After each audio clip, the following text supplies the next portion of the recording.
Me estaba arreglando para la cena del domingo en casa de mi hijo, cuando mi abogado me mandó un mensaje. «Llámame ahora, no vayas allá».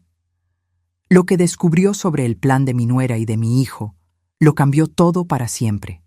Me había levantado temprano ese domingo, nerviosa como quinceañera, porque Rodrigo, mi único hijo, me había invitado a cenar. Hacía semanas que no pasábamos tiempo juntos. Semanas en las que cada llamada mía terminaba con un «Te marco luego, mamá, estoy ocupado». Pero ese domingo era diferente. Él mismo había insistido. «Mamá, ven a casa. Vanessa preparó tu mole favorito». Yo había sonreído al colgar. Tal vez las cosas finalmente estaban mejorando entre nosotros. Estaba frente al espejo, poniéndome los aretes de plata que mi difunto esposo me regaló hace 30 años, cuando mi celular vibró sobre el tocador. Era un mensaje del licenciado Durán, mi abogado. Apenas 2 palabras en mayúsculas. «Llámame urgente». El corazón se me encogió. Ernesto Durán nunca escribía así. Era un hombre calmado, metódico, de esos que pesan cada palabra antes de pronunciarla. Lo conocía desde hacía 15 años, desde que me ayudó con el testamento de mi esposo. Marqué con manos temblorosas. «Estela, gracias a Dios, contestas». Su voz sonaba agitada, algo que nunca había escuchado en él. «¿Dónde estás?» «En mi casa, Ernesto. Me estoy arreglando para ir con Rodrigo y...» «No vayas. Por favor, escúchame bien. No vayas a esa casa». El vestido azul que sostenía en la otra mano se me resbaló de los dedos. «¿Qué? ¿De qué hablas?» «Es la cena con mi hijo. Él mismo me invitó». «Estela, encontré algo. Algo muy grave. Necesito que vengas a mi oficina ahora mismo. O si prefieres, voy para tu casa». Mi respiración se volvió pesada. Afuera, el sol de la tarde entraba por la ventana, pero de repente sentí frío. «Ernesto, me estás asustando.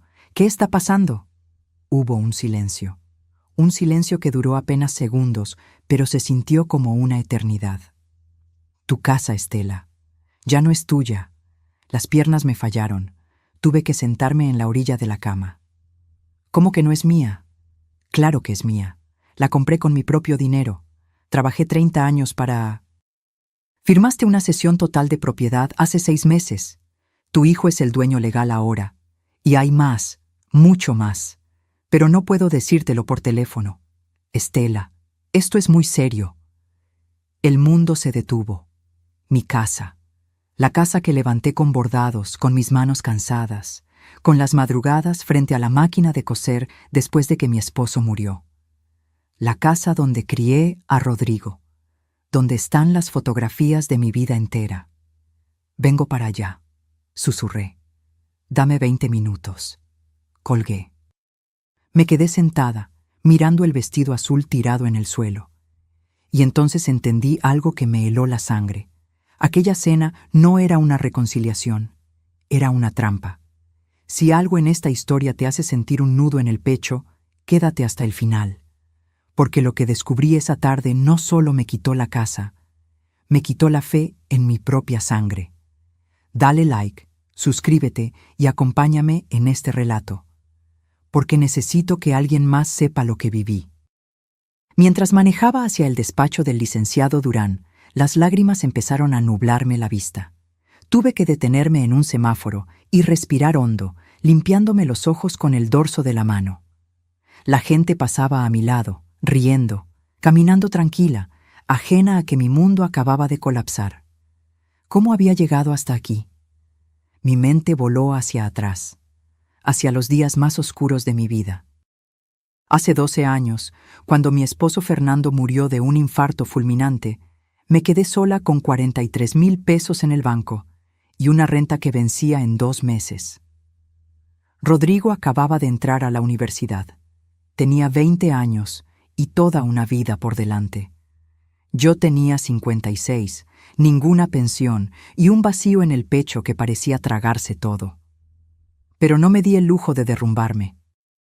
Me encerré en la sala de nuestra antigua casa rentada y saqué la vieja máquina de bordar que mi madre me había heredado. Esa máquina Singer negra, pesada como un ancla, que llevaba conmigo desde que era una niña. La limpié, aceité cada pieza y bordé mi primer mantel. Lo vendí en el mercado de artesanías por 300 pesos. 300 pesos que se convirtieron en 600, luego en 2000, después en 5000 a la semana. Bordaba servilletas, manteles, blusas tradicionales, fundas de cojines con flores de cempasúchil, vírgenes de Guadalupe, paisajes oaxaqueños.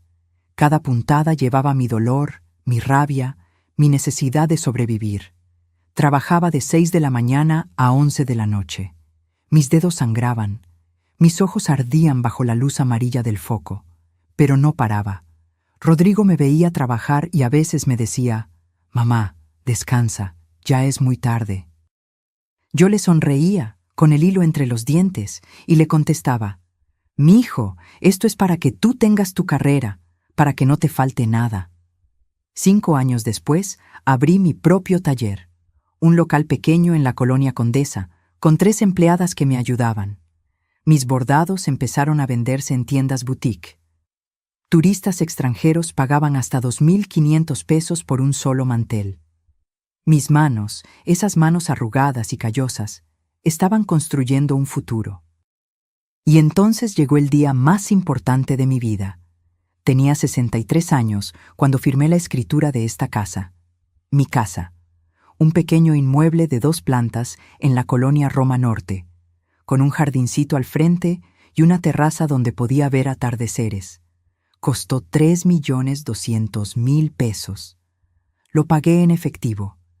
Cada billete representaba un amanecer frente a la máquina, una orden cumplida, un sí de algún cliente satisfecho.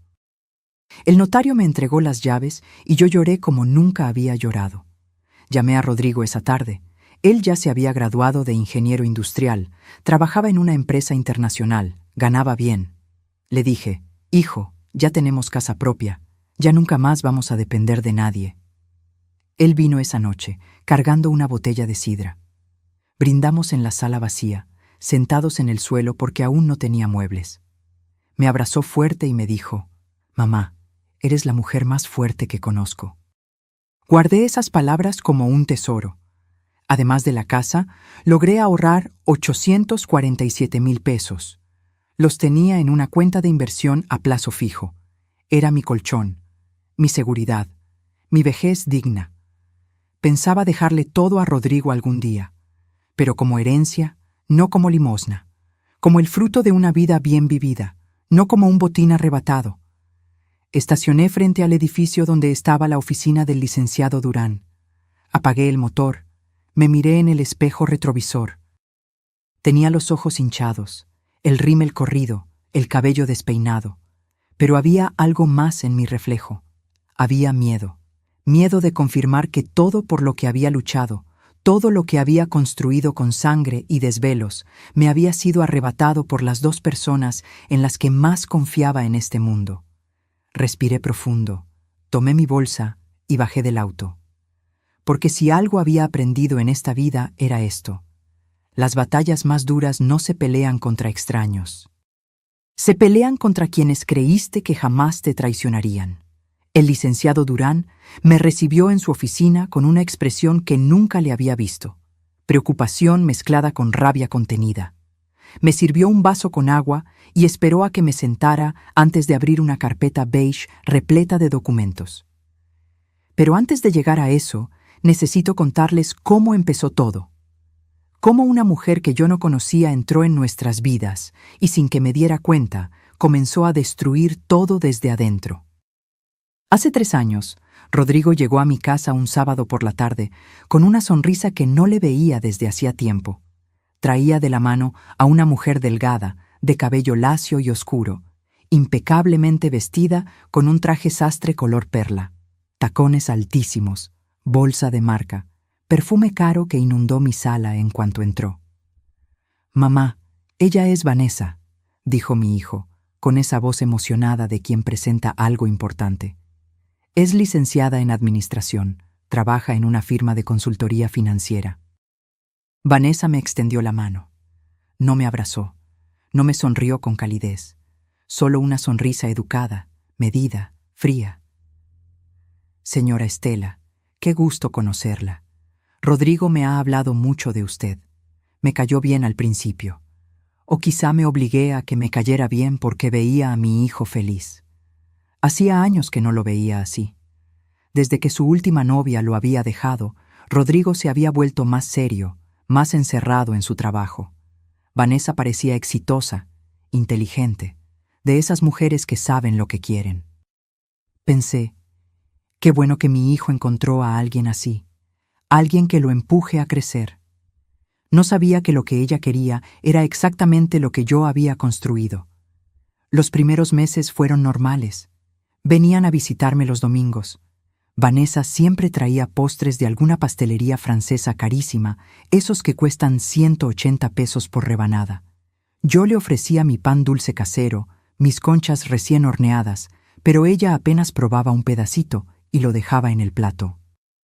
«Es que estoy cuidando mi figura, señora Estela», decía con esa sonrisa que no llegaba a sus ojos. «Pero se ve delicioso». Y entonces empezaron los comentarios, sutiles, envueltos en palabras amables, pero comentarios al fin. Un día, mientras tomábamos café en mi sala, Vanessa miró alrededor y dijo: «Señora, esta casa tiene muchísimo potencial. Con una remodelación podría valer el doble.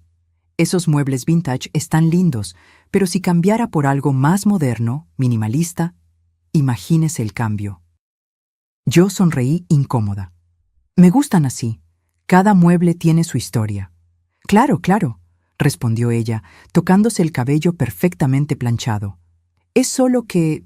bueno, a veces aferrarse al pasado nos impide crecer, ¿no cree?» Rodrigo no dijo nada, solo bebió su café en silencio.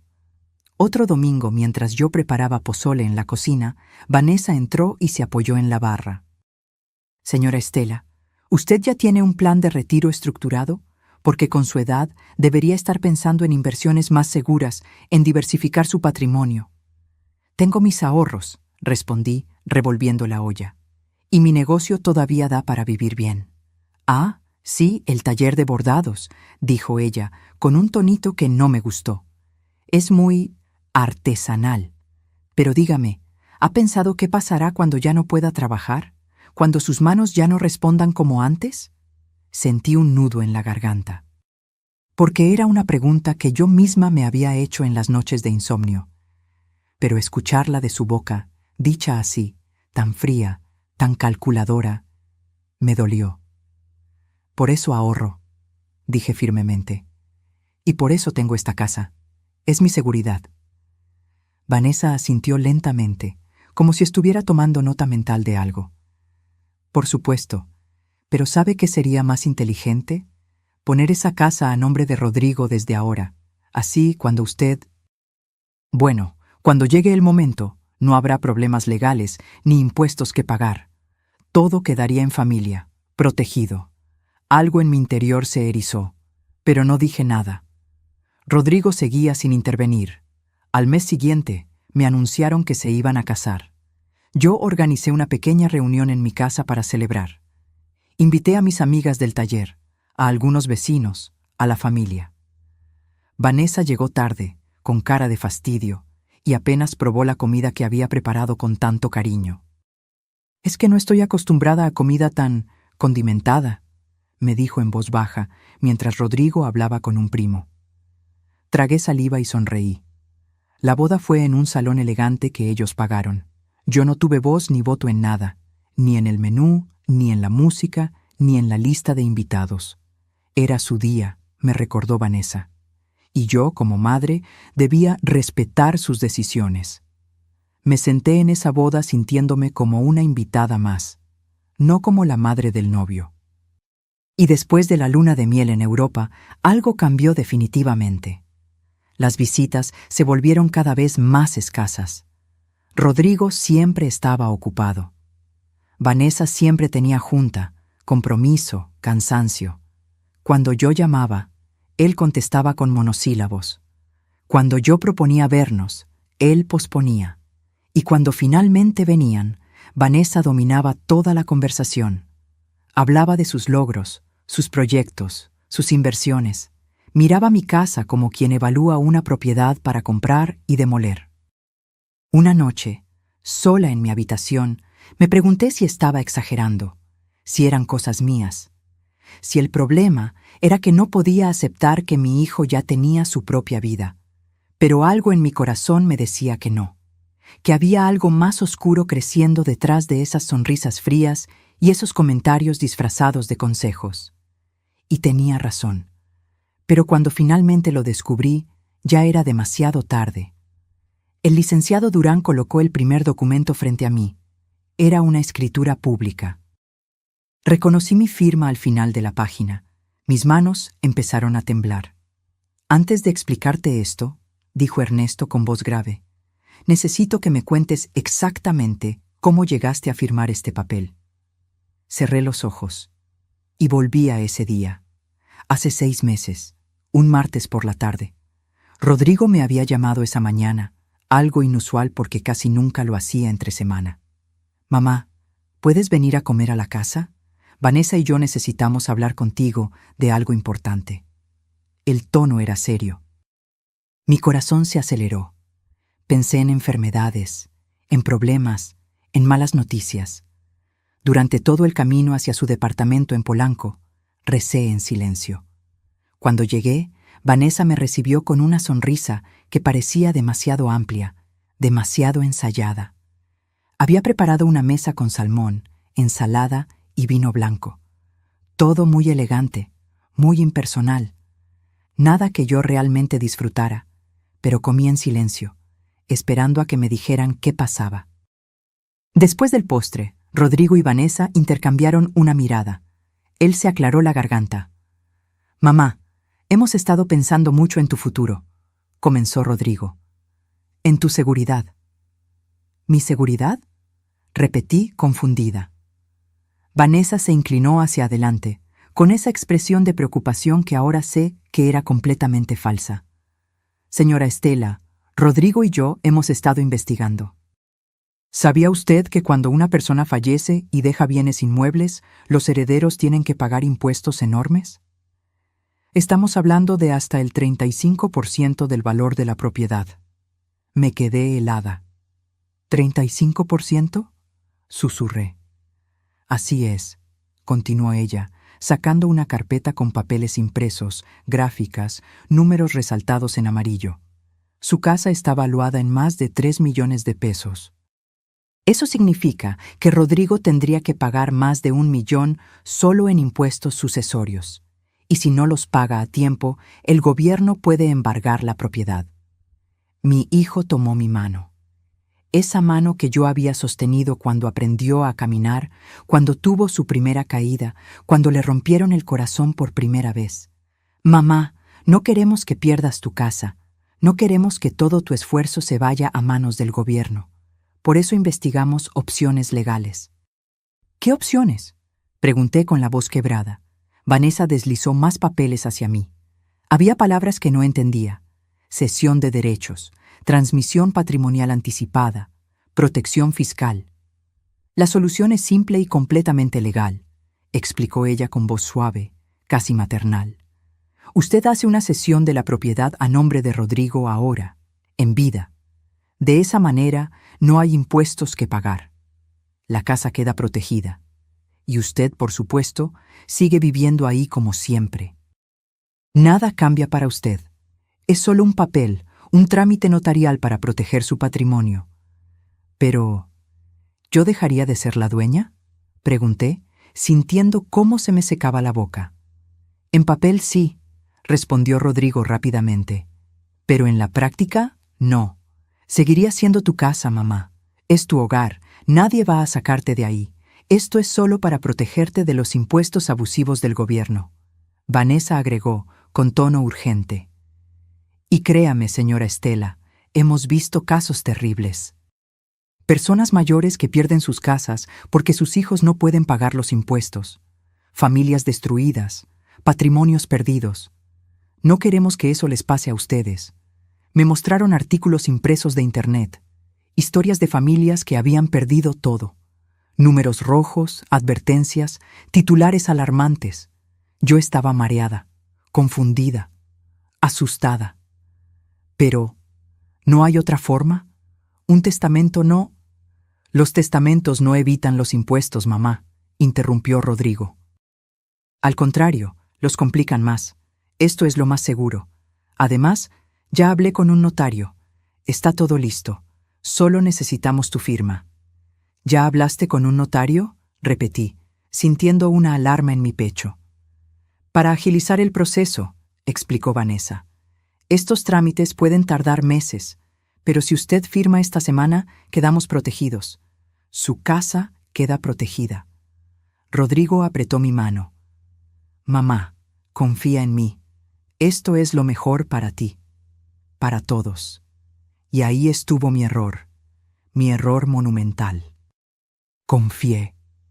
Confié porque era mi hijo, porque pensé que nadie en el mundo me protegería mejor que él, porque asumí que su amor por mí era inquebrantable. 2 días después, firmé ante notario. El hombre leyó rápidamente los documentos, señaló dónde poner mi firma, y yo obedecí como autómata. Vanessa y Rodrigo estaban ahí, sonrientes, tranquilos.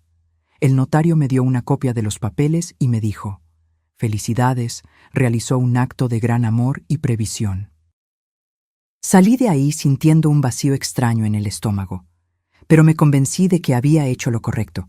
Guardé los papeles en un cajón y traté de no pensar más en ello, hasta ese domingo, hasta ese mensaje del licenciado Durán.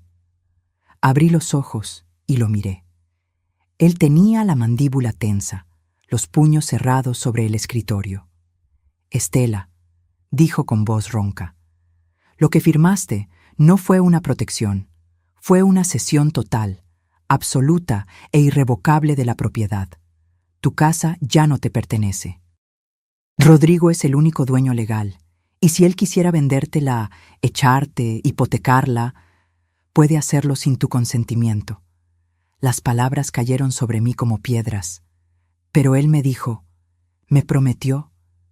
«Te mintieron», sentenció Ernesto. «Y hay más». Sacó otro documento, un estado de cuenta bancario. «Hace 3 meses, Rodrigo solicitó un préstamo hipotecario usando tu casa como garantía. 1.900.000 pesos. Ya lo tienen en su cuenta». El mundo dejó de girar. «¿Qué? Están endeudando tu propiedad, Estela. Y si no pagan, el banco se la queda. Pero no es solo eso». Ernesto sacó su teléfono. Me mostró capturas de pantalla de una conversación de WhatsApp. «Un contacto en el notario me pasó esto. Son mensajes entre Vanessa y una amiga suya». Leí. Y con cada palabra sentí cómo se me partía el alma. Ya casi nos deshacemos del estorbo. La vieja firmó todo. Ahora solo falta sacarla de la casa y remodelar. Rodrigo dice que la mandemos a un asilo del gobierno. Total, ya cumplió su función. ¿Y si se resiste? No va a resistirse. Está sola. No tiene a nadie más. Y aunque quisiera pelear, no tiene papeles que la respalden. La casa es nuestra. Dejé caer el teléfono sobre el escritorio.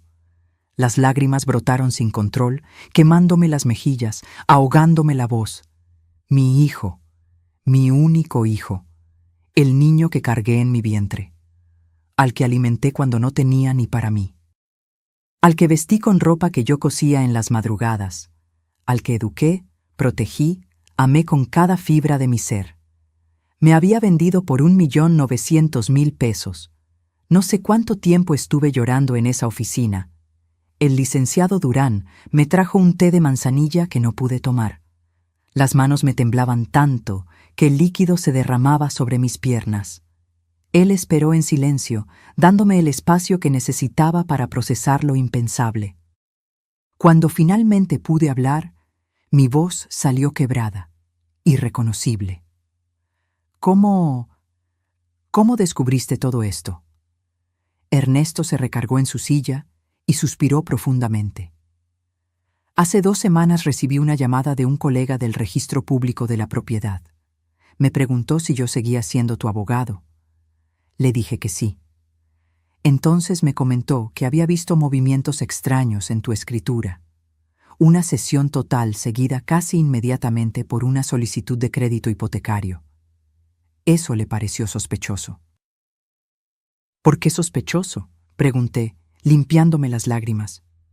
Porque normalmente, cuando alguien hace una cesión por protección patrimonial, no hipoteca la propiedad de inmediato. Eso contradice el propósito supuesto de proteger el bien. Mi colega olió algo raro y me avisó. Ernesto abrió otra carpeta. Empecé a investigar. Pedí copias de todos los documentos. Revisé el contrato de crédito. Y entonces descubrí que el préstamo no fue solicitado para mejorar la propiedad ni para ninguna emergencia médica. Fue un crédito de libre disposición, es decir, ese dinero puede usarse para lo que ellos quieran. ¿Para lo que quieran?, repetí, sintiendo náuseas. Así es. Puede ser para comprar un auto, irse de vacaciones, invertir en otro negocio, lo que sea. Y tú, Estela, aunque ya no eres la dueña legal, quedas como aval moral. Si ellos no pagan, el banco ejecuta la hipoteca y remata la casa. Tú pierdes tu hogar y ellos se quedan con el dinero. Sentí que la habitación daba vueltas. ¿Cómo pude ser tan estúpida?, gemí, cubriéndome el rostro con las manos. ¿Cómo no me di cuenta? No fuiste estúpida, dijo Ernesto con firmeza. Fuiste manipulada. Ellos usaron tu amor, tu confianza y tu miedo contra ti. Eso no es estupidez, Estela, eso es abuso. La palabra quedó flotando en el aire. Abuso. Mi propio hijo me estaba abusando. Pero hay más, continuó el abogado, y yo pensé que no podía haber nada peor. Contraté a un investigador privado, solo para estar seguros, y encontró esto. Me mostró más capturas de pantalla, esta vez de una conversación entre Rodrigo y un agente inmobiliario. ¿En cuánto podemos poner la casa? En ese sector, con esas características, podemos pedir 4.200.000 pesos. Se vende rápido. Perfecto. Pero necesito sacar primero a la inquilina actual. ¿Conoces abogados que manejen desalojos express? Claro, te paso contactos. Con el dinero correcto, en 3 meses la tienes vacía. Mi hijo me estaba llamando inquilina. Como si yo fuera una extraña. Como si no hubiera dado 30 años de mi vida para construir ese hogar. Estela, escúchame bien, dijo Ernesto, inclinándose hacia adelante. Ellos planean sacarte de tu propia casa, venderla, quedarse con el dinero del crédito más el dinero de la venta. Estamos hablando de más de 6 millones de pesos en total, y a ti te dejarían en la calle. No puede ser legal, susurré. Tiene que haber algo, alguna ley que me proteja. Legalmente, firmaste una cesión voluntaria. Ante un juez, eso es válido. Ellos pueden argumentar que fue tu decisión libre. Y sin pruebas de que hubo engaño o coacción, es muy difícil revertirlo. ¿Muy difícil o imposible? Ernesto me sostuvo la mirada. Difícil, pero no imposible. Si logramos demostrar que hubo dolo, fraude o aprovechamiento de tu vulnerabilidad como adulta mayor, podemos pelear. Pero necesitamos pruebas sólidas. Y sobre todo, necesitamos que ellos cometan un error. ¿Qué tipo de error? Que digan o hagan algo que demuestre su verdadera intención, que se confíen, que revelen su plan abiertamente. Me quedé en silencio, procesando todo. Afuera, el cielo comenzaba a oscurecerse. El domingo que había comenzado con tanta ilusión se había convertido en la peor pesadilla de mi vida. ¿Y la cena?, pregunté de pronto.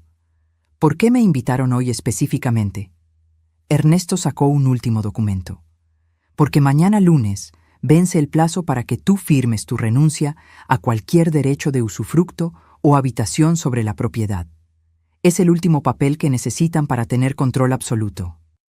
Si no lo firmas, pueden iniciar un proceso legal largo, pero si lo firmas, se acabó. Pueden sacarte legalmente en cualquier momento. Ahora todo tenía sentido.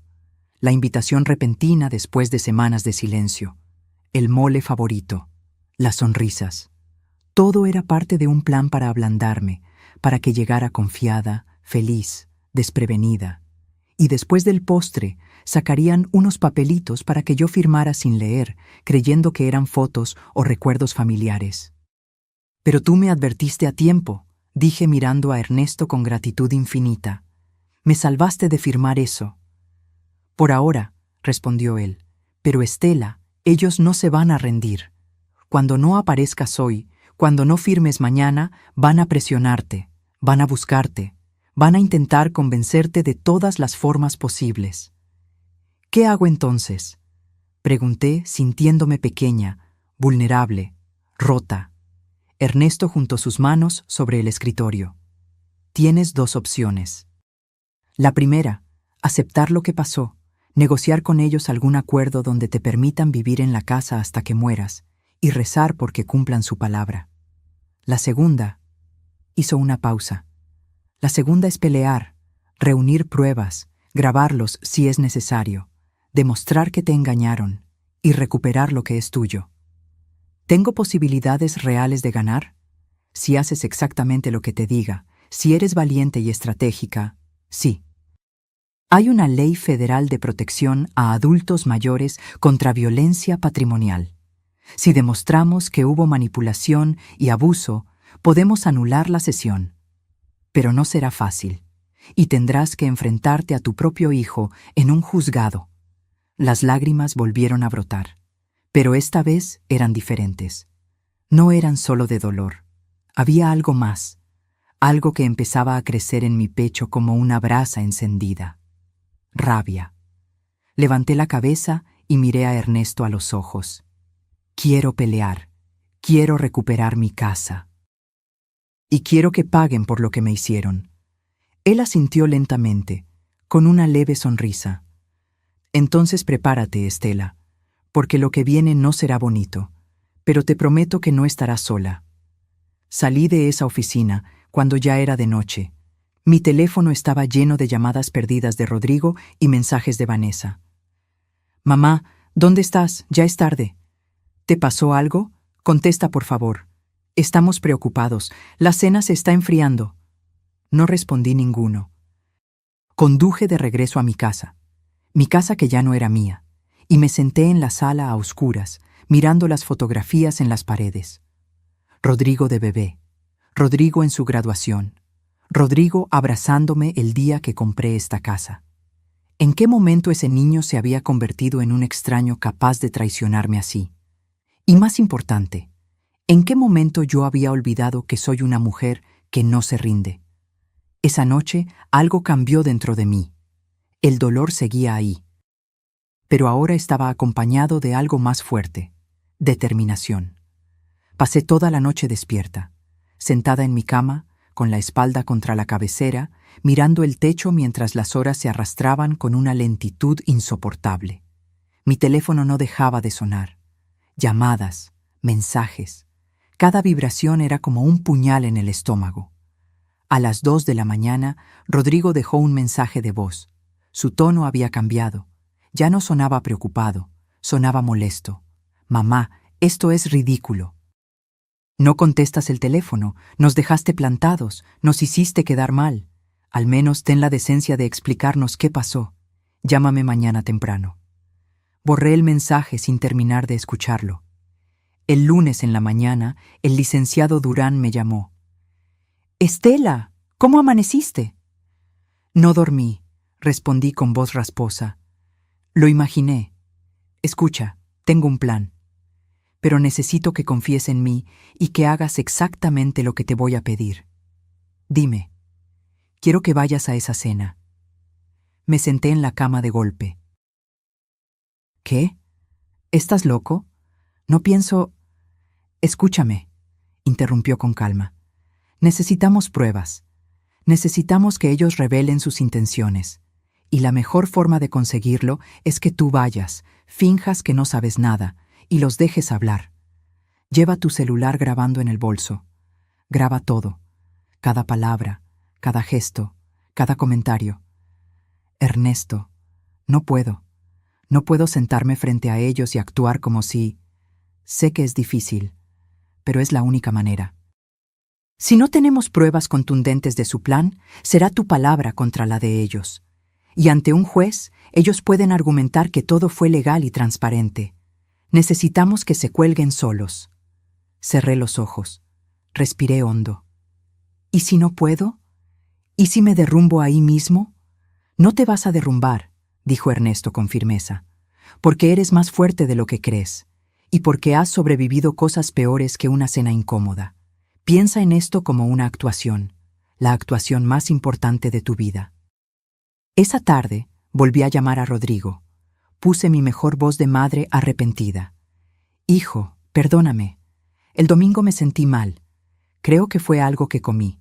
Me tuve que regresar a casa de emergencia y me quedé dormida. Recién veo todas sus llamadas. Hubo un silencio del otro lado. Luego, su voz, más fría de lo normal. ¿Estuviste enferma todo este tiempo y no pudiste mandar un mensaje? Perdón, mi amor. No quise preocuparlos. ¿Podemos cenar hoy? Déjame compensarlos. Escuché a Vanessa hablar de fondo. Luego Rodrigo respondió. Hoy no podemos, pero mañana sí. ¿Te parece a las 8? Perfecto, ahí estaré. Colgué y me quedé mirando el teléfono en mi mano. El licenciado Durán me había dado instrucciones precisas. Activar la grabadora de voz, ponerla en mi bolso, dejarlo cerca durante toda la cena. El martes llegó demasiado rápido. Me vestí con un suéter color vino y unos pantalones negros. Nada elegante. No quería que pensaran que era una ocasión especial para mí. Tomé mi bolso de piel café, verifiqué 3 veces que la grabadora estuviera activa y conduje hacia Polanco con el estómago hecho nudo. Cuando llegué al edificio donde vivían, el portero me saludó con una sonrisa. Yo asentí sin decir palabra. Subí en el elevador hasta el piso 12. Cada segundo se sentía eterno. Toqué el timbre. Vanessa abrió la puerta. Llevaba un vestido negro ajustado y el cabello recogido en un moño perfecto. Me miró de arriba a abajo antes de sonreír. Señora Estela, qué bueno que ya se siente mejor. Pase. Entré. El departamento olía a perfume caro y velas aromáticas de lavanda. Todo estaba impecablemente ordenado, ni una mota de polvo, ni un objeto fuera de lugar. Era un espacio frío, sin alma, como un showroom de revista. Rodrigo salió de la cocina secándose las manos con un trapo. Me dio un beso en la mejilla, pero fue mecánico, sin calidez. Hola, mamá. Siéntate. Ya casi está lista la cena. Me senté en el comedor de cristal. Coloqué mi bolso en la silla vacía junto a mí, asegurándome de que el micrófono quedara expuesto. Vanessa sirvió vino. Yo apenas lo toqué. Rodrigo trajo los platos, un risotto con champiñones. Nada que ver con el mole que supuestamente habían preparado el domingo. Comimos en silencio durante los primeros minutos.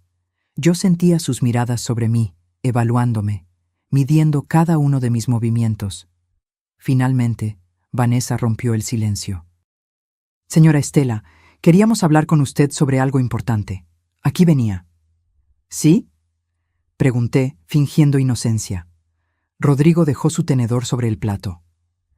Mamá, Vanessa y yo hemos estado pensando. Ahora que la casa está a mi nombre, sería bueno que hiciéramos algunos ajustes. ¿Ajustes? Repetí. Vanessa sonrió, pero no llegó a sus ojos. Lo que Rodrigo quiere decir es que esa casa tiene mucho potencial desaprovechado. Con una buena remodelación, podría convertirse en una excelente inversión. Incluso podríamos rentarla y generar ingresos pasivos. Sentí cómo se me encogía el estómago, pero mantuve el rostro neutral. ¿Rentar mi casa? Bueno, técnicamente ya no es su casa, señora Estela, dijo Vanessa con voz suave, casi maternal. Es de Rodrigo, y él tiene derecho a tomar decisiones sobre su propiedad, ¿no cree? Mi hijo no dijo nada, solo miraba su plato. Además, continuó Vanessa, usted vive sola en una casa de 2 plantas. Eso no es práctico a su edad. Las escaleras son peligrosas, el mantenimiento es caro. ¿No sería mejor que se mudara a un lugar más adecuado? ¿Adecuado? Pregunté, sintiendo cómo la rabia empezaba a trepar por mi garganta. Un lugar más pequeño, más manejable, explicó ella, como si le hablara a una niña. Hay residencias muy bonitas para adultos mayores, con enfermeras, actividades, gente de su edad. Estaría más cómoda. ¿Me estás diciendo que me vaya de mi casa? Las palabras salieron más duras de lo que pretendía. Rodrigo finalmente levantó la vista. Mamá, no lo veas así. Es por tu bien. Ya no estás en edad de vivir sola. ¿Qué pasa si te caes? Si te enfermas, necesitas estar en un lugar donde te cuiden. Yo me cuido sola, respondí, apretando los puños bajo la mesa. He vivido sola 12 años y nunca he necesitado que nadie... Pero las cosas cambian, señora Estela, interrumpió Vanessa. Usted ya tiene 68 años. Hay que ser realistas. Y francamente, mantener esa casa es un gasto innecesario cuando Rodrigo y yo podríamos estar invirtiendo ese dinero en nuestro futuro, en el futuro de nuestra familia. Esa última frase quedó flotando en el aire como veneno. ¿Su familia? Repetí lentamente. ¿Y yo qué soy? Vanessa parpadeado, dándose cuenta de su error, pero lo cubrió rápidamente. Por supuesto que usted es familia, señora. Pero tiene que entender que Rodrigo y yo estamos construyendo nuestra propia vida. Y esa casa representa un capital que necesitamos. Capital, repetí, sintiendo cómo las lágrimas comenzaban a picar en mis ojos. Mi casa es capital para ustedes. Rodrigo suspiró con impaciencia. Mamá, no te pongas dramática. Estamos tratando de resolver esto de la mejor manera. Mira, ya investigamos. Hay un asilo del INAPAM que acepta inscripciones sin costo. Es del gobierno, pero está decente. 3 comidas al día, médico de planta. ¿Un asilo del gobierno? Las palabras salieron como un gemido ahogado. En ese momento, el celular de Vanessa sonó. Ella lo tomó y se levantó de la mesa. Discúlpenme, es importante. Tengo que contestar. Salió hacia el balcón, cerrando la puerta de cristal detrás de ella, pero no completamente. Quedó entreabierta. Rodrigo y yo nos quedamos solos. Él no me miraba. Jugaba con el tenedor, moviendo el arroz de un lado a otro del plato. ¿Así de fácil? Le pregunté con voz temblorosa. ¿Así de fácil te deshaces de mí? No es eso, mamá. Es solo que... ¿Qué, Rodrigo? ¿Qué es? Él levantó la voz por primera vez. Que necesito ese dinero. ¿Está bien? Vanessa y yo tenemos planes. Queremos comprar un terreno en Cuernavaca, construir una casa propia. Pero no podemos hacerlo si todo tu patrimonio está atascado en esa casa vieja que ni siquiera usas completa. Me quedé sin aire. Esa casa vieja es lo que construí para ti, susurré. Cada ladrillo, cada ventana, cada metro cuadrado, fue pensando en dejarte algo, en que tuvieras un respaldo. Y te lo agradezco, mamá, pero ya no soy un niño. Tengo 32 años y necesito tomar mis propias decisiones. Desde el balcón, escuché la voz de Vanessa hablando por teléfono. Hablaba lo suficientemente alto como para que sus palabras llegaran hasta la sala. Sí, ya casi nos deshacemos del problema. La vamos a mandar a un asilo de gobierno, imagínate, pero al menos recuperamos la inversión. No, no ha sido difícil. La vieja es dócil, cree todo lo que le decimos. 3 meses máximo y la casa es nuestra para venderla. El mundo se detuvo. Miré a mi hijo. Él había escuchado cada palabra y no hizo nada. No se levantó a defender mí. No le gritó a su esposa. No dijo, así no hables de mi madre. Simplemente siguió moviendo el arroz en su plato. Y en ese momento, algo dentro de mí murió. No fue mi amor por él. Eso, por doloroso que fuera, seguía ahí. Lo que murió fue mi ilusión, la imagen que tenía de mi hijo, la idea de que yo le importaba, aunque fuera un poco. Me levanté de la silla lentamente. Tomé mi bolso. Rodrigo finalmente me miró. ¿A dónde vas? No respondí. Caminé hacia la puerta. Vanessa regresó del balcón con una sonrisa. ¿Ya se va, señora Estela? Pero si no hemos terminado de... Terminamos, dije con una voz que no reconocí como mía. terminamos todo. Abrí la puerta y salí.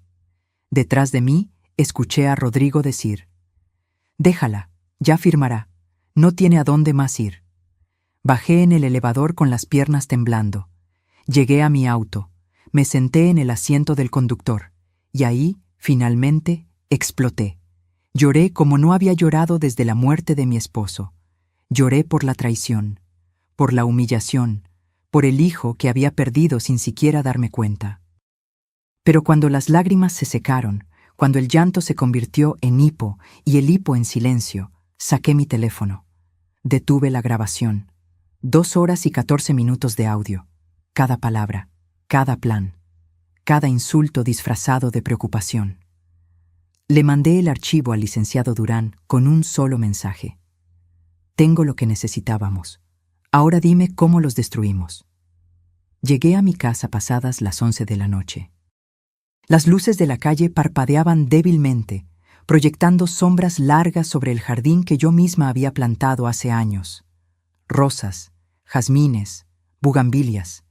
Cada planta tenía su historia, su momento, su razón de ser. Entré y cerré la puerta con llave.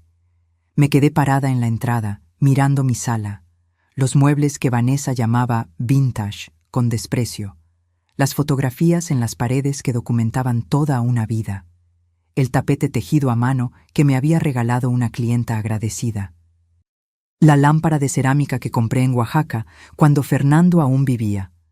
Esta era mi casa, mi refugio, mi testimonio de que una mujer sola y viuda podía levantarse del suelo y construir algo digno. Y me la querían arrancar como si fuera un objeto desechable. Me senté en el sofá, en la oscuridad, con el bolso todavía colgando de mi hombro. El silencio de la casa era tan profundo que podía escuchar mi propia respiración entrecortada. Durante años me había definido a mí misma a través de mi hijo. Era la mamá de Rodrigo. Mi razón de existir era su bienestar, su éxito, su felicidad.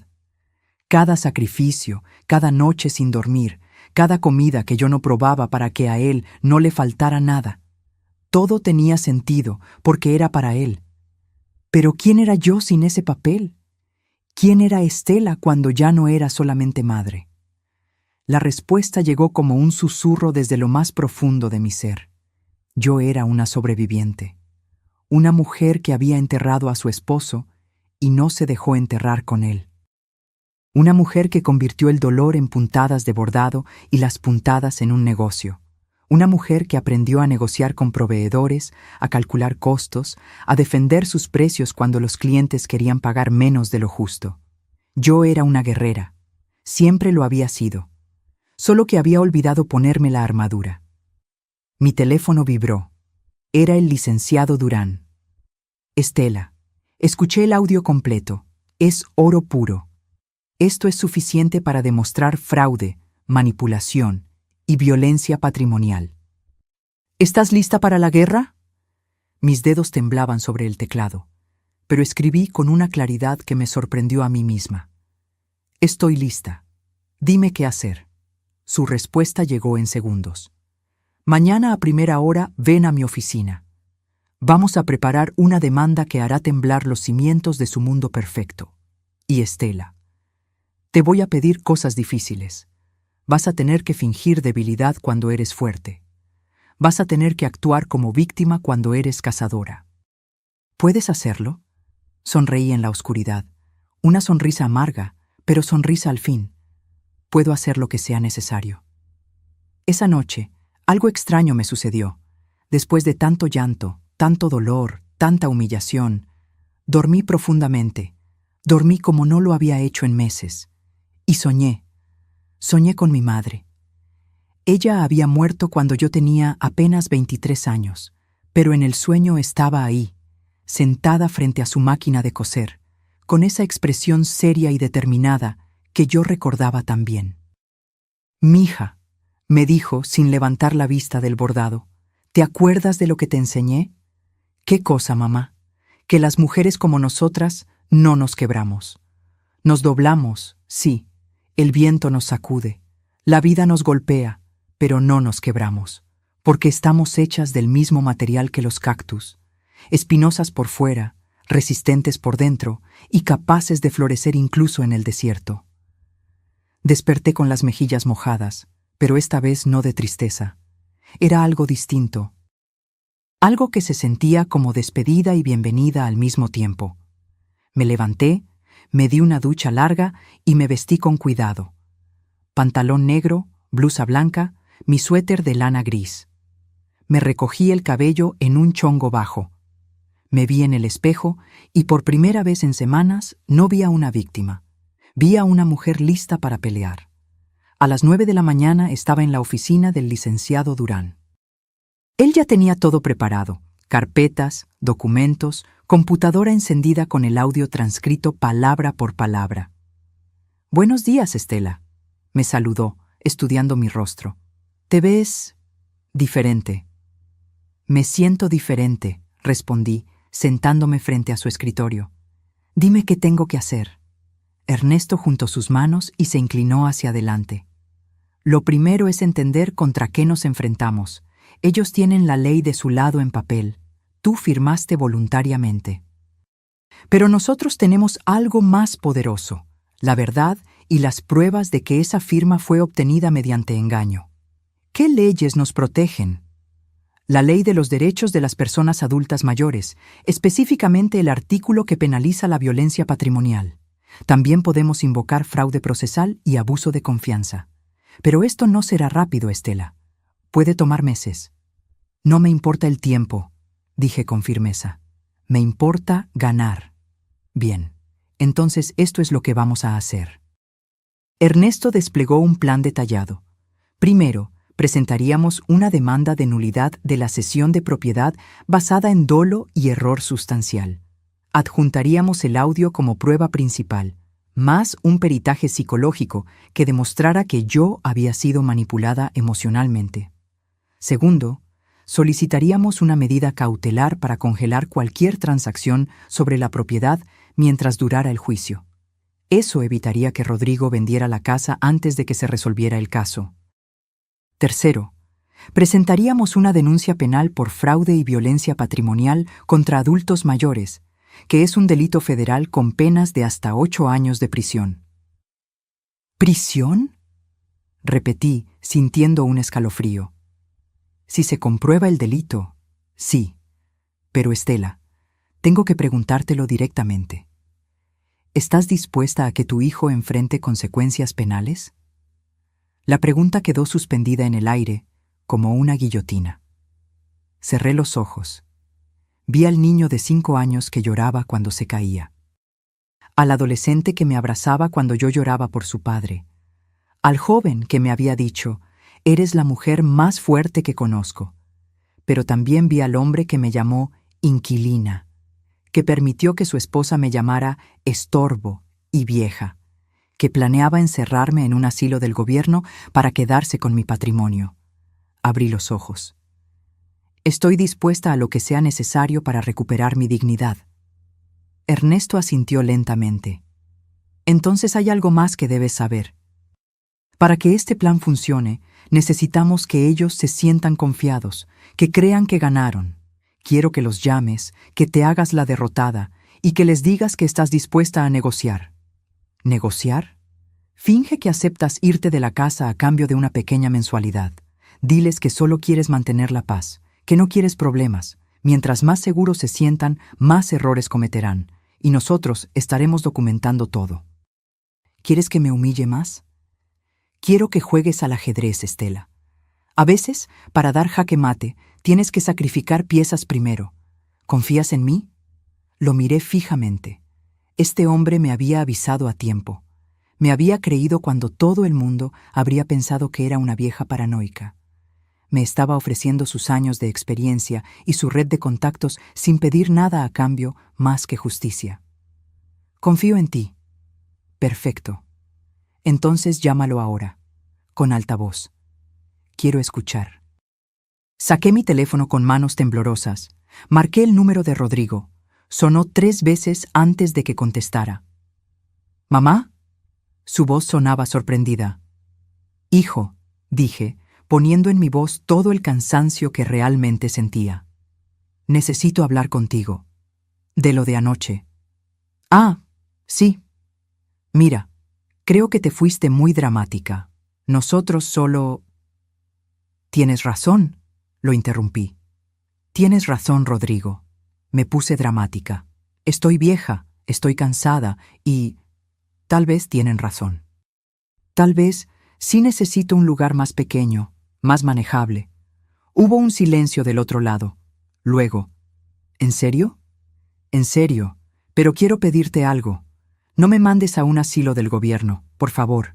Déjame buscar un departamento chico que pueda rentar y dame una ayuda mensual para los gastos. No mucho, solo lo suficiente para vivir con dignidad. Escuché a Vanessa hablar de fondo, aunque no pude entender qué decía. Luego Rodrigo respondió: ¿Cuánto necesitarías? Unos 6,000 pesos al mes. Para renta, comida, gastos básicos. Está bien, dijo él demasiado rápido, demasiado aliviado. Podemos hacer eso, pero necesito que firmes los papeles que te iba a dar ayer. Los de renuncia al usufructo. ¿Cuándo podemos vernos? Dame unos días para procesar todo esto, para despedirme de la casa. ¿El viernes? El viernes, perfecto. Te mando la dirección del notario. Y mamá, gracias por ser razonable. Colgué antes de que me viera vomitar de asco. El licenciado Durán tenía una sonrisa satisfecha. Perfecto. Acabas de darles la soga con la que se van a ahorcar. El viernes, cuando lleguen al notario, los estaremos esperando con una orden judicial y 2 policías ministeriales. ¿2 policías? Por si intentan algo. La violencia patrimonial contra adultos mayores es delito grave, y con ese audio tenemos causa probable para detención. Me recosté en la silla, exhausta, pero extrañamente en paz. Ernesto, ¿de verdad crees que podemos ganar? Él me sostuvo la mirada con una intensidad que no había visto antes. Estela, no solo vamos a ganar, vamos a hacer que se arrepientan cada día de haber subestimado a una mujer que bordó su libertad con sus propias manos. Y así comenzó mi transformación de víctima a cazadora. Porque el mayor error que cometen los depredadores es creer que la presa no tiene garras. Los días entre ese miércoles y el viernes fueron los más largos de mi vida. Cada minuto se estiraba como chicle, pesado y denso. Pero el licenciado Durán me había dado instrucciones muy claras. Actuar normal, no levantar sospechas y, sobre todo, seguir grabando cada interacción con Rodrigo y Vanessa. El jueves por la tarde, Vanessa me llamó. Su voz sonaba dulce, casi maternal, el tipo de dulzura que usan las serpientes antes de morder. Señora Estela, ¿cómo está?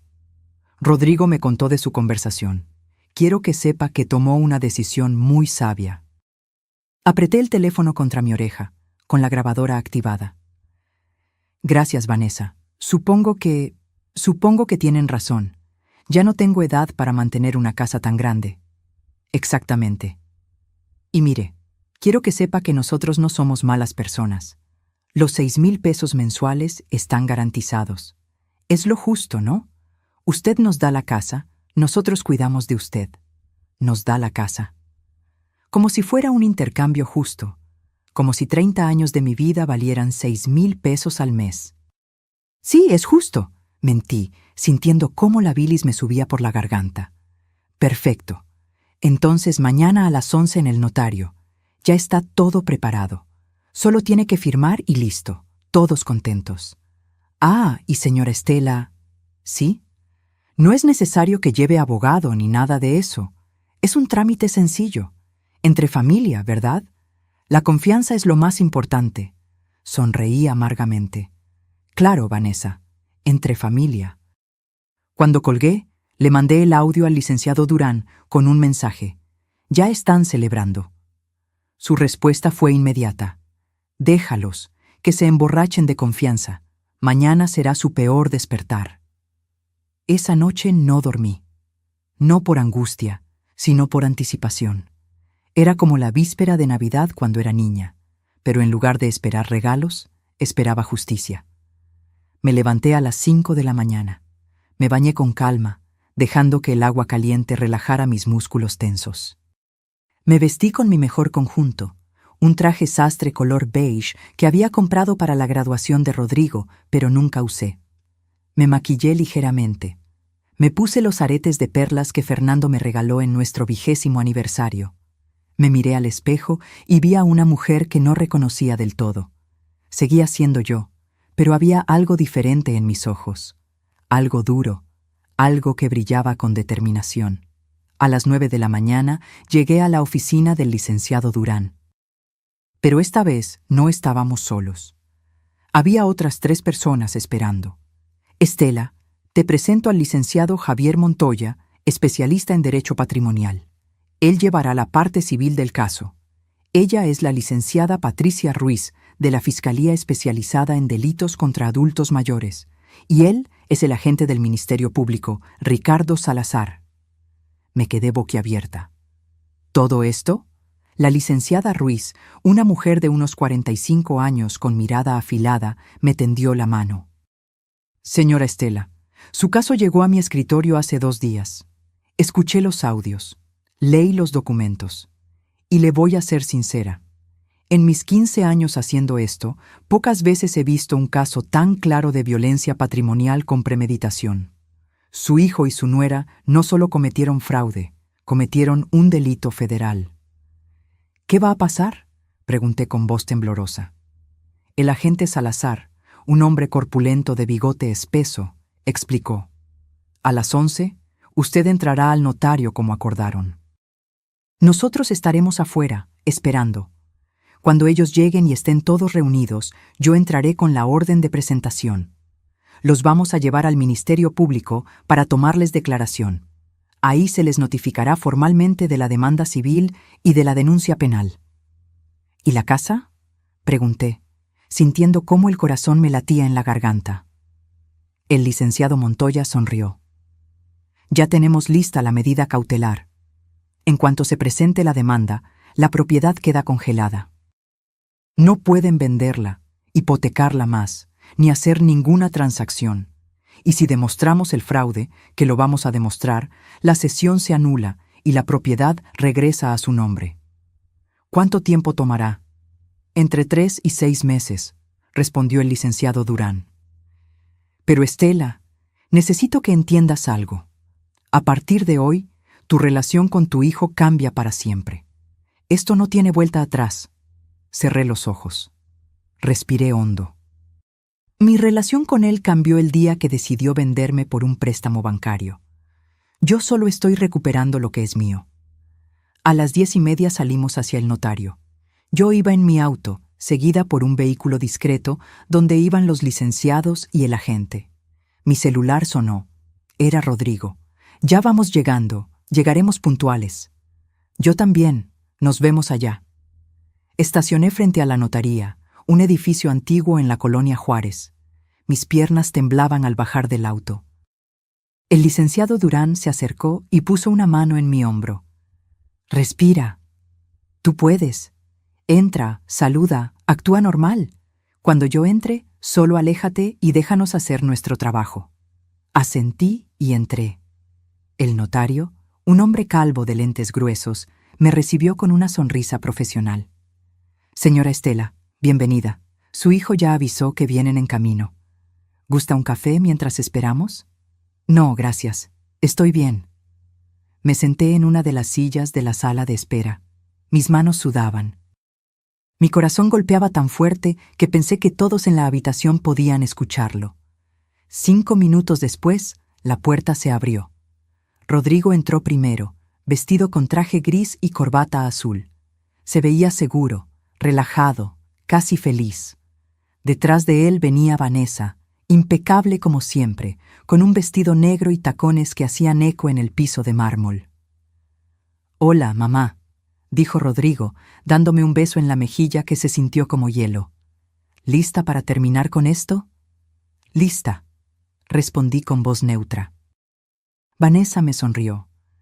«Señora Estela, qué bien se ve. Ese traje le queda hermoso». Hipócrita, pensé, pero sonreí. «Gracias, hija». Nos hicieron pasar a la oficina del notario. Él ya tenía los documentos extendidos sobre su escritorio de caoba. Papeles y más papeles con sellos, firmas, párrafos en letra pequeña. Bien, dijo el notario, ajustándose los lentes. Aquí tenemos la renuncia formal de la señora Estela a cualquier derecho de usufructo, habitación o uso sobre la propiedad ubicada en la calle. No terminó la frase. La puerta se abrió de golpe y entraron el licenciado Durán, la licenciada Ruiz, el licenciado Montoya y el agente Salazar. El notario se puso de pie, confundido. ¿Qué significa esto? El agente Salazar mostró su placa. Agente del Ministerio Público. Traigo una orden de presentación para el señor Rodrigo Navarro Méndez y la señora Vanessa Ortega de Navarro. Rodrigo palideció. Vanessa se levantó de su silla, furiosa. ¿Qué es esto? ¿Algún tipo de broma? La licenciada Ruiz dio un paso al frente. No es broma, señora. Están siendo citados por la Fiscalía Especializada en Delitos contra Adultos Mayores. Se les acusa de fraude, violencia patrimonial y abuso de confianza. Rodrigo me miró, con los ojos desorbitados. «Mamá, ¿qué hiciste?» Me levanté lentamente, lo miré directamente a los ojos, sin pestañear. Lo que debía hacer hace 6 meses, defenderme. «¡Esto es ridículo!», gritó Vanessa. «Ella firmó voluntariamente. Tenemos los papeles». El licenciado Durán sacó una carpeta. Papeles obtenidos mediante engaño, amenazas veladas y manipulación emocional. Tenemos grabaciones de sus propias voces confesando el plan, llamándola estorbo, planeando encerrarla en un asilo del gobierno. ¿Quieren escucharlas aquí o prefieren hacerlo en el Ministerio Público? El silencio que siguió fue ensordecedor. Vanessa intentó hablar, pero el licenciado Montoya la interrumpió. Además, solicitamos y obtuvimos una medida cautelar. La propiedad queda congelada desde este momento. No pueden venderla, rentarla, ni hacer transacción alguna hasta que se resuelva el juicio de nulidad. «No pueden hacer esto», gritó Rodrigo, con la voz quebrada. «Yo soy el dueño legal». «Eres el dueño de una propiedad obtenida ilegalmente», respondió la licenciada Ruiz con frialdad. «Y eso se llama despojo. Ahora, ¿vienen voluntariamente o necesito llamar a las unidades de apoyo?» Rodrigo me miró con una mezcla de shock, rabia y algo que casi parecía miedo. «Mamá, no puedes hacerme esto. Soy tu hijo». Sentí como las lágrimas comenzaban a formarse, pero las contuve.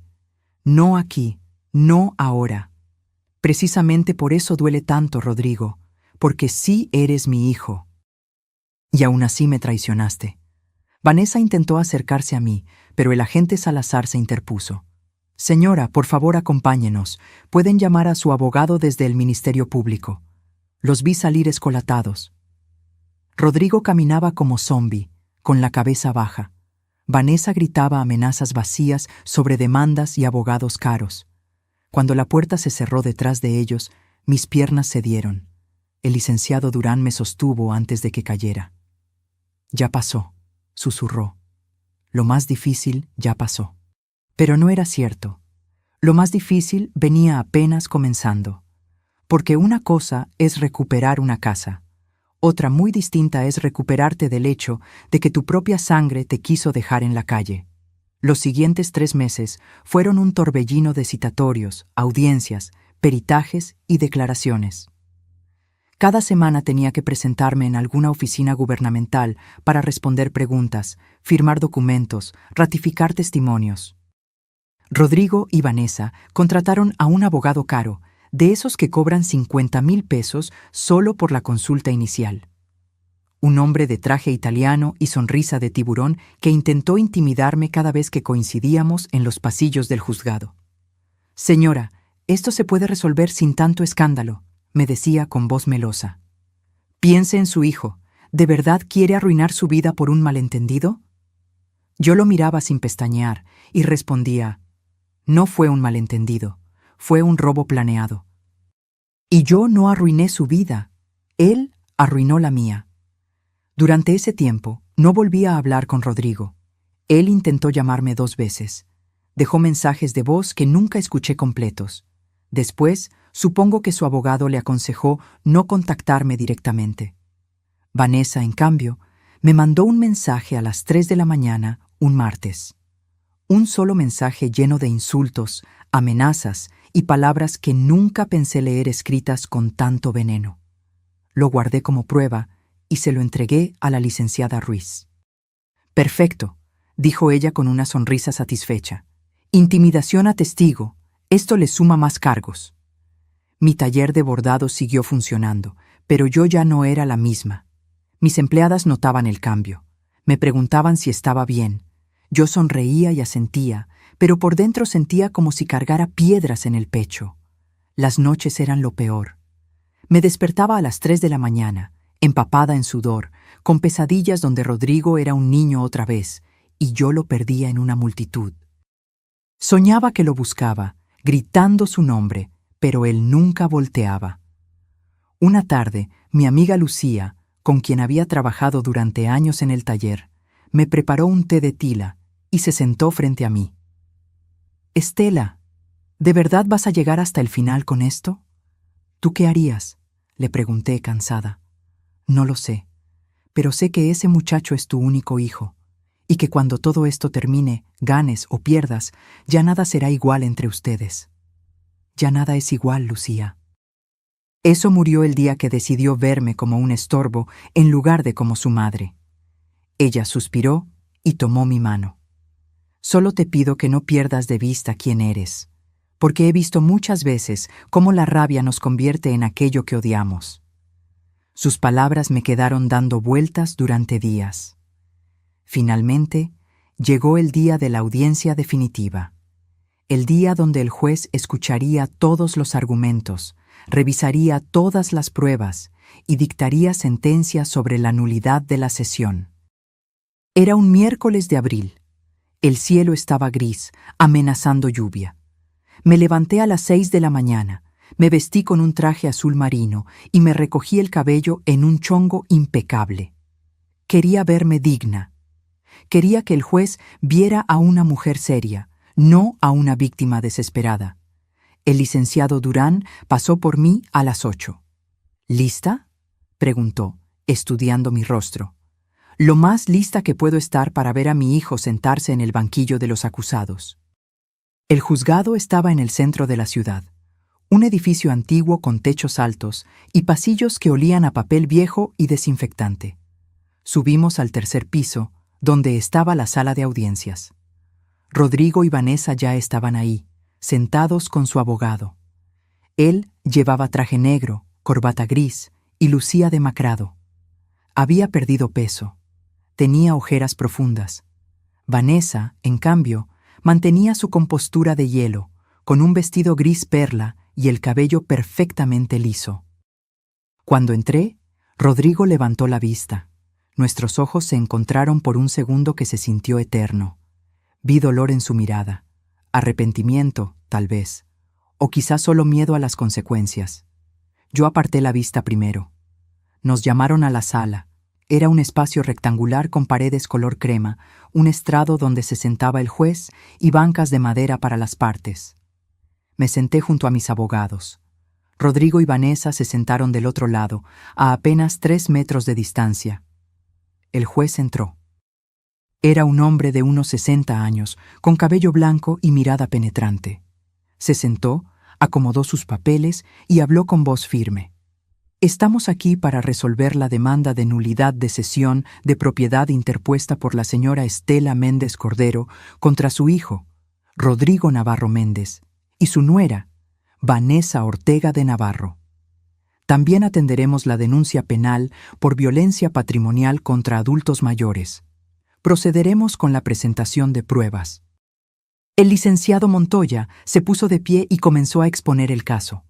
Habló durante 20 minutos, explicando cronológicamente cómo me habían engañado, cómo usaron mi miedo a perder mi patrimonio para manipularme, cómo solicitaron el préstamo hipotecario sin mi conocimiento.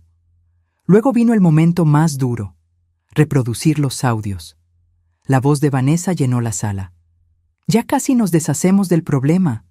La vamos a mandar a un asilo de gobierno, imagínate, pero al menos recuperamos la inversión. Vi cómo Rodrigo cerraba los ojos, apretando los puños sobre sus piernas. Después, el audio de su conversación con el agente inmobiliario.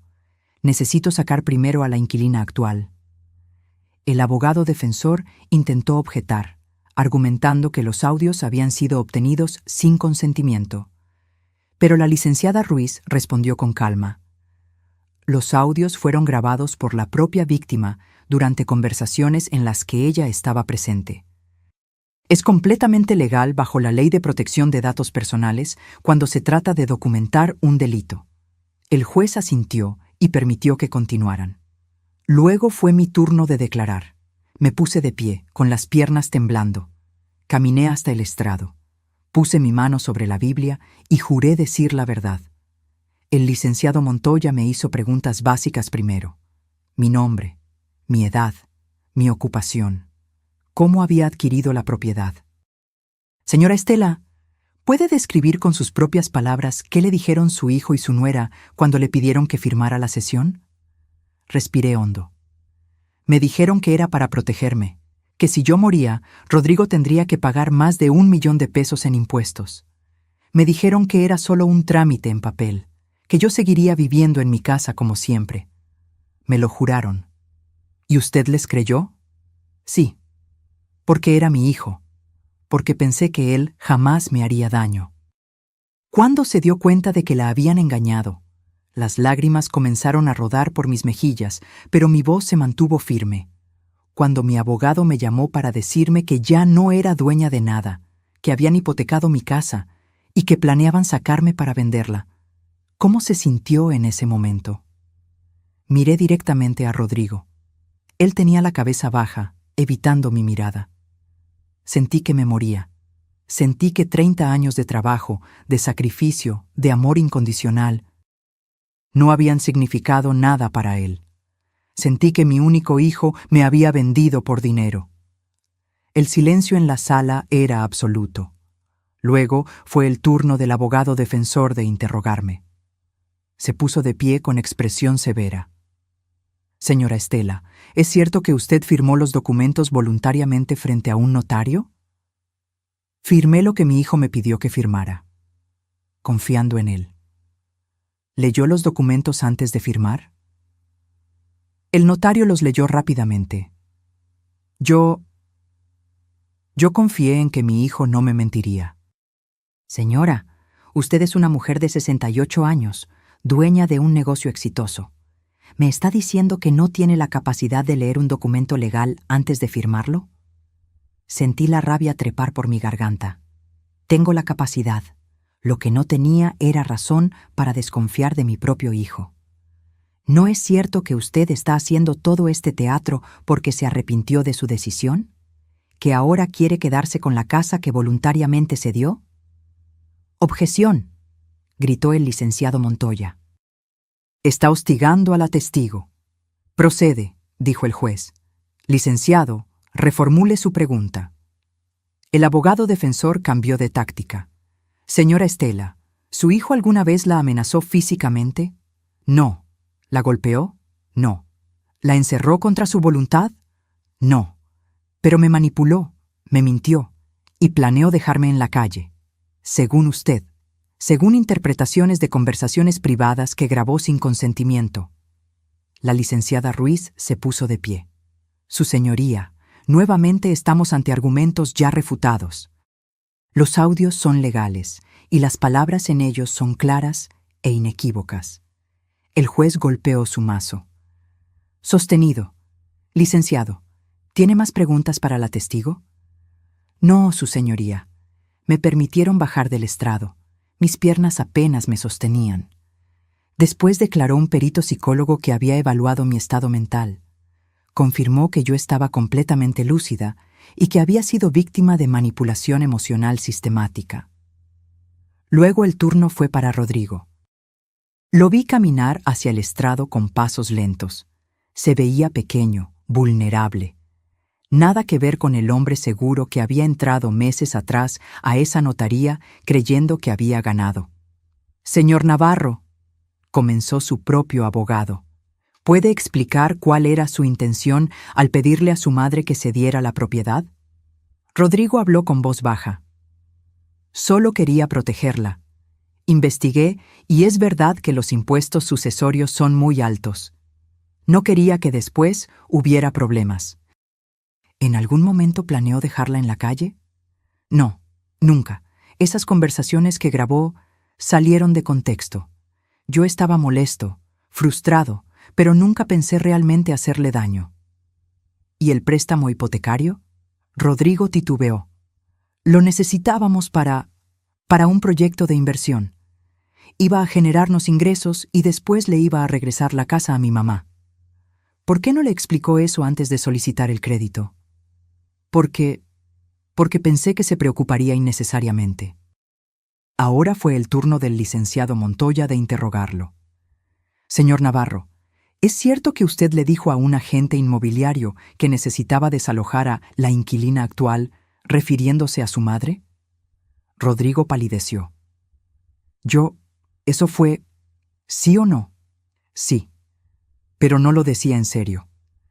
Tampoco lo decía en serio cuando su esposa dijo que su madre era un estorbo y usted no la corrigió. Yo no podía controlar lo que Vanessa decía, pero podía defenderla. ¿Lo hizo? Silencio. Señor Navarro, responda la pregunta. ¿Defendió a su madre cuando su esposa la llamó estorbo? No, susurró Rodrigo, y por primera vez una lágrima rodó por su mejilla. No la defendí. El juez llamó a un receso de 30 minutos. Salí de la sala y me apoyé contra la pared del pasillo, temblando. El licenciado Durán me ofreció agua. Lucía, que había venido a apoyarme, me abrazó en silencio. Cuando regresamos, el juez tenía su decisión lista. Después de revisar exhaustivamente las pruebas presentadas, especialmente los audios y testimonios, este juzgado determina lo siguiente. Mi corazón latía tan fuerte que apenas podía escuchar.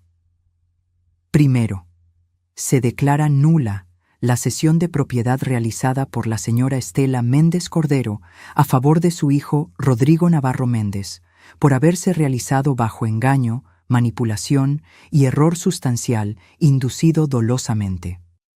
Segundo, la propiedad ubicada en calle Tabasco número 43, Colonia Roma Norte, se restituye inmediatamente a nombre de su legítima propietaria, la señora Estela Méndez Cordero. Tercero, el préstamo hipotecario obtenido fraudulentamente queda como responsabilidad exclusiva del señor Rodrigo Navarro Méndez y la señora Vanessa Ortega de Navarro, quienes deberán liquidarlo sin que la propiedad ni la señora Estela tengan responsabilidad alguna. Cuarto, se condena al señor Rodrigo Navarro Méndez y a la señora Vanessa Ortega de Navarro al pago de 650,000 pesos por concepto de daño moral y gastos legales a favor de la señora Estela Méndez Cordero. Quinto, se turna el expediente a la Fiscalía para determinar si procede proceso penal por los delitos de fraude y violencia patrimonial contra adultos mayores. El mazo cayó. Se levanta la sesión. El mundo pareció detenerse. Rodrigo tenía la cabeza entre las manos. Vanessa miraba al frente con los ojos llenos de lágrimas de rabia. Yo me quedé inmóvil, procesando que había ganado. Había recuperado mi casa, mi dignidad, mi vida. Pero al mirar a mi hijo derrumbado en esa silla, con los hombros caídos y la derrota escrita en cada línea de su rostro, me di cuenta de algo devastador. Había ganado la batalla, pero había perdido a mi hijo para siempre. Los días después de la sentencia fueron extraños, silenciosos. Como despertar después de una tormenta y no reconocer el paisaje que dejó atrás. Volví a mi casa, legalmente mía otra vez, y recorrí cada habitación como si fuera la primera vez. Toqué las paredes, me senté en mi sofá. Subí las escaleras despacio, sintiendo cada escalón bajo mis pies. Todo estaba igual, pero yo ya no era la misma mujer que había salido de aquí meses atrás. El licenciado Durán me ayudó con todos los trámites para registrar nuevamente la propiedad a mi nombre. El banco, después de una negociación tensa, aceptó que Rodrigo y Vanessa eran los únicos responsables del préstamo hipotecario. Mi casa quedó libre de gravámenes. Los 650,000 pesos de la indemnización llegaron a mi cuenta 3 semanas después. Era una suma considerable, pero se sentía vacía, como si ninguna cantidad de dinero pudiera compensar lo que realmente había perdido. Una tarde de mayo, mientras bordaba en mi taller, sonó mi teléfono. Era un número desconocido. Dudé antes de contestar. «¿Mamá?» La voz de Rodrigo me atravesó como un cuchillo. No respondí de inmediato. Solo escuché su respiración entrecortada del otro lado. «Mamá, sé que no tengo derecho a llamarte. Sé que lo arruiné todo, pero necesito que sepas algo». Cerré los ojos, apretando el teléfono contra mi oreja. «Vanessa y yo nos estamos divorciando», continuó con voz quebrada. Ella me dejó cuando perdimos el juicio. Dijo que yo era un inútil, que había echado a perder el mejor plan que teníamos, que yo era débil por no haber sido más duro contigo. Sentí un nudo en la garganta, pero no hablé. Y tenía razón, mamá. Era débil. Pero no de la forma que ella pensaba. Era débil porque la dejé controlarme, porque permití que me convenciera de que tú eras un estorbo, porque olvidé quién eres realmente. Las lágrimas comenzaron a rodar por mis mejillas en silencio. Perdí mi trabajo, continuó. La empresa se enteró del juicio y me despidieron. Dicen que soy un riesgo reputacional. Estoy viviendo en un departamento chico que renté con lo poco que me quedó, y todos los días me despierto pensando en cómo pude traicionarte así. Rodrigo. Finalmente hablé, con voz ronca. No, déjame terminar. Por favor, necesito decirte esto, aunque después nunca más quieras saber de mí. Mamá, pasé 32 años de mi vida viéndote levantarte cada día antes del amanecer. Te vi coser hasta que te sangraban los dedos. Te vi llorar por mi papá y aún así seguir adelante. Te vi construir un negocio de la nada. Y en lugar de honrar ese legado, en lugar de protegerte como tú me protegiste toda mi vida, te apuñalé por la espalda. Su voz se quebró completamente. No espero que me perdones. No merezco tu perdón. Solo necesitaba que supieras que me odio por lo que te hice. Y que si pudiera regresar el tiempo, daría todo lo que tengo por no haber firmado nunca ese maldito préstamo. Por haberte defendido cuando Vanessa te insultaba. Por haber sido el hijo que merecías en lugar del monstruo en el que me convertí. El silencio que siguió fue denso, cargado de años de amor, dolor, traición y arrepentimiento. Rodrigo, dije finalmente, limpiándome las lágrimas. Te voy a decir algo que necesitas escuchar, y después de esto, depende de ti qué decides hacer con tu vida. Dime, el perdón no es algo que se da porque alguien lo pide. Se da cuando la persona ofendida está lista para soltar el peso del rencor. Y yo todavía no estoy lista. Escuché cómo sollozaba del otro lado. Lo que me hiciste fue imperdonable. Me quitaste la paz. Me quitaste la confianza. Me hiciste dudar de mi propio juicio. Y sobre todo, me hiciste sentir que no valía nada para ti. Mamá. Pero, continué, pero eres mi hijo. Y aunque quisiera odiarte, aunque quisiera borrarte de mi vida como tú intentaste borrarme de la tuya, no puedo. Porque el amor de madre no se apaga así de fácil, Rodrigo. Es como esas brasas que siguen ardiendo bajo la ceniza, aunque todo parezca muerto. ¿Qué quieres decir? Que no voy a fingir que nada pasó, que no vamos a volver a ser lo que éramos, porque eso ya no existe. Pero tampoco voy a cerrarte la puerta para siempre. ¿Me estás dando una oportunidad? Te estoy diciendo que el perdón se gana, Rodrigo, no con palabras, no con lágrimas. Se gana con acciones, con tiempo, con que me demuestres que entendiste la lección, que creciste, que te convertiste en un hombre de verdad, no en el títere de una mujer manipuladora. ¿Cómo? ¿Cómo te lo demuestro? Eso lo tienes que descubrir tú solo. Pero te voy a dar un consejo. Empieza por reconstruirte a ti mismo. Consigue trabajo. Paga tus deudas. Aprende a vivir con las consecuencias de tus decisiones. Y sobre todo, aprende a mirarte al espejo sin sentir asco. Hubo una larga pausa. ¿Y si lo logro? ¿Si de verdad cambio? ¿Habrá espacio para mí en tu vida otra vez? Tal vez, respondí honestamente. O tal vez no. Eso dependerá de muchas cosas. Pero por ahora, lo que necesito es espacio, distancia, tiempo para sanar lo que ustedes rompieron. Lo entiendo, dijo con voz pequeña. Y mamá, aunque no sirva de mucho, te amo. Siempre te he amado.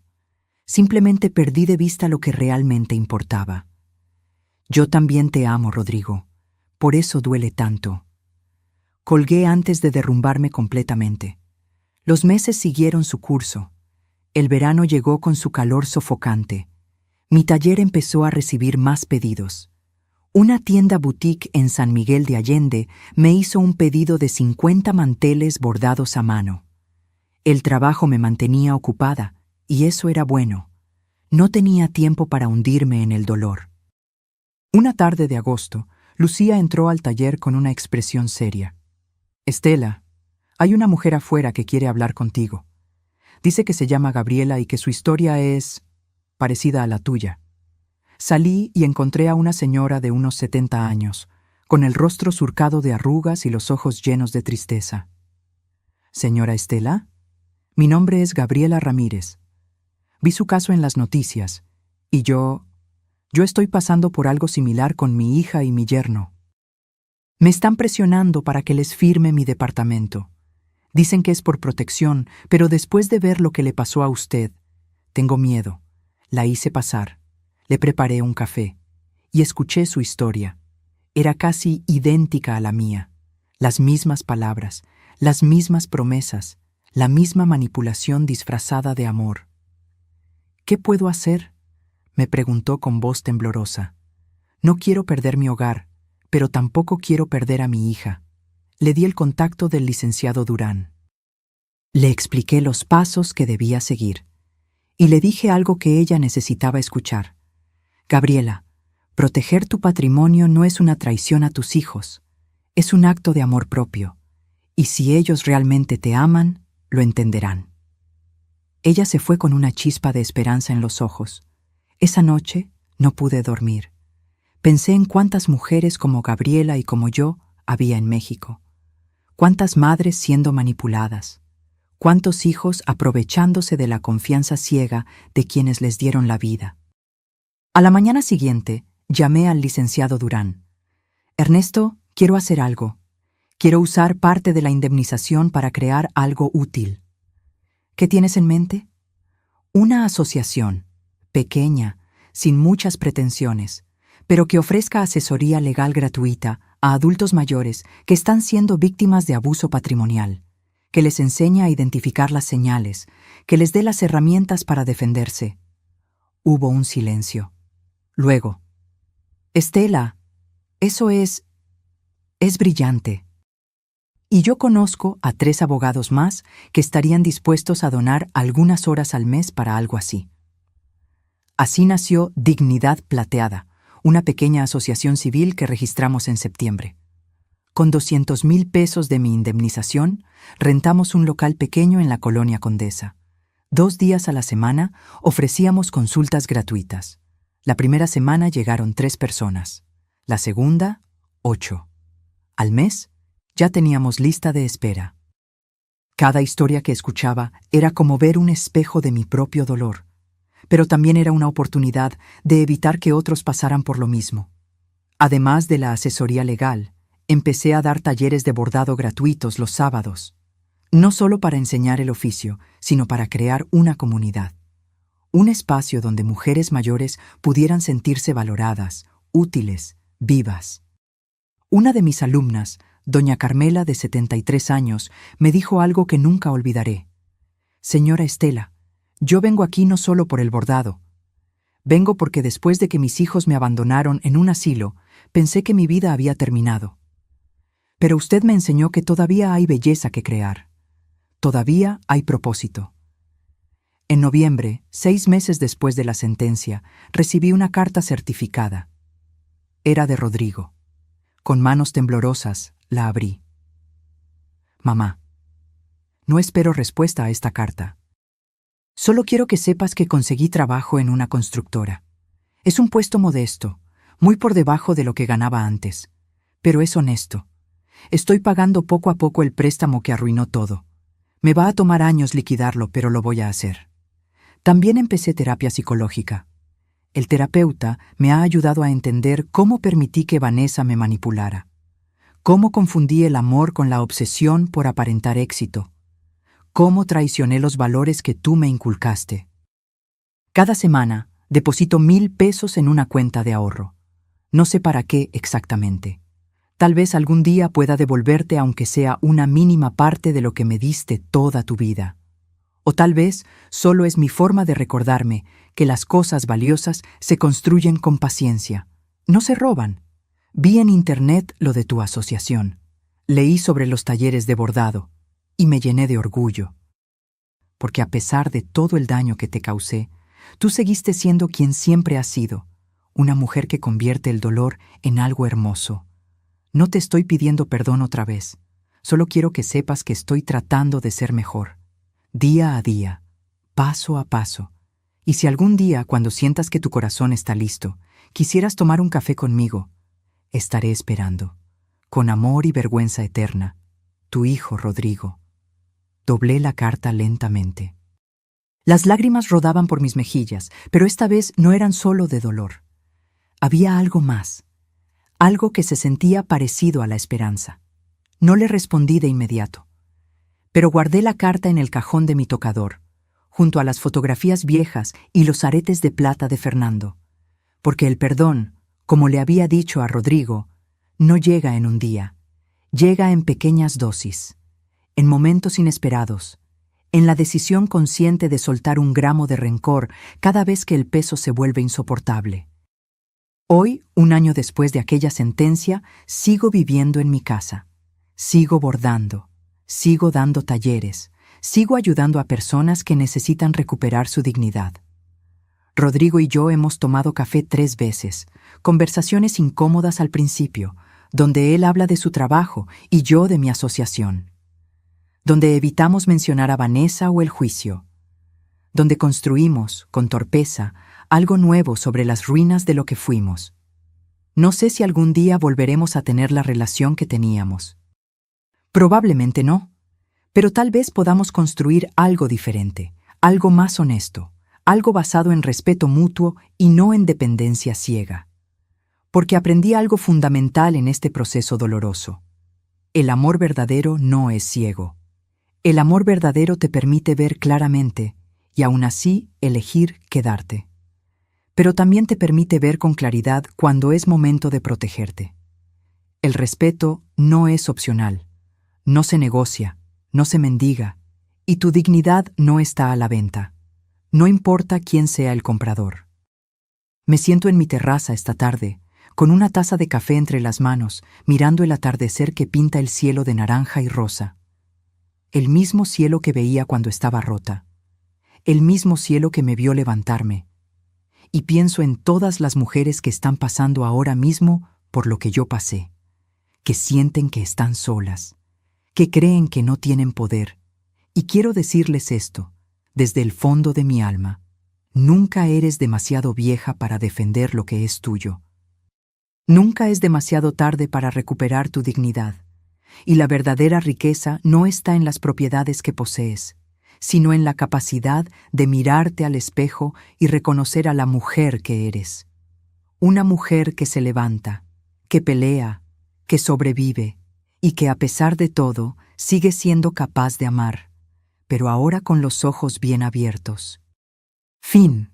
Si esta historia tocó algo dentro de ti, si conoces a alguien que está viviendo una situación similar, o si simplemente quieres recordar que nunca es tarde para recuperar tu poder, déjame un comentario contándome de dónde nos estás viendo. Escribe tu país, tu ciudad, porque historias como esta no conocen fronteras, y tal vez tu comentario sea el empujón que alguien más necesita para defenderse. Dale like si crees que el respeto a nuestros mayores debe ser inquebrantable. Y suscríbete para seguir acompañándome en estas confesiones de vida real que nos recuerdan lo fuerte que podemos ser cuando decidimos no rendirnos. Porque la verdadera victoria no está en destruir a quien te lastimó, está en reconstruirte a ti misma y demostrar que ninguna traición puede apagar la luz que llevas dentro. Gracias por quedarte hasta el final. Hasta la próxima historia.